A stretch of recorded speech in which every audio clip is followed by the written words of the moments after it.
கர்த்தர் கிறிஸ்துத்தரம் இன்றைய நற்செய்தி பாவங்கள் மன்னிக்கப்பட்டது. மத்திய சுவிசேஷம் 9வது அதிகாரம் முதல் 7 வசனத்தில் பார்க்கல. திமிர்வாதக்காரனை கொண்டு வராங்க.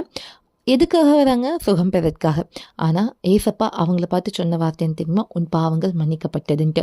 அது மாத்திரம் இல்லை, ஏசப்பா அவங்கள எழுந்து உன் வீட்டுக்கு போன்னு சொன்னானே அந்த திமிர்வாதக்கார மனுஷன் எழுந்து தன் வீட்டுக்கு போனான்னு வேதம் சொல்கிறேன்.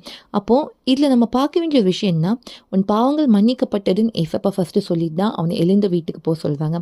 அப்போது இந்த நோய்க்கான காரணம் அவங்க செய்த பாவங்கள்.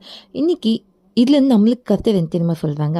இன்றைக்கி நம்ம வாழ்க்கையில் நம்ம முன்னோர்களோ பெற்றோர்களோ இல்லை நம்ம செய்த பாவத்தினால நம்ம வாழ்க்கையில் ஏதாவது பிரச்சனை போராட்டங்கள் வந்துருந்துச்சுன்னா ஏசப்பா இன்னைக்கு நம்ம பாவத்தை மன்னிக்க வல்லமையில் தான் இருக்காங்க. ஏன்னா ஏசப்பா நம்மளுக்காக தான் வந்தாங்க, நம்மளுக்காக ரத்தம் சிந்தாங்க. இன்றைக்கி ஏசப்பாட்ட உங்கள் பாவங்களை அறிக்கைட்டு அதை விட்டு விடும்போது நீங்கள் இறக்கம் பெறுவீங்க. நம்ம பாவங்களை மன்னிட்டு நம்மளை விடுதலையாக்கும் தேவனுக்கு மகிமை உண்டாகட்டும். ஆமீன். அல்லேலூயா.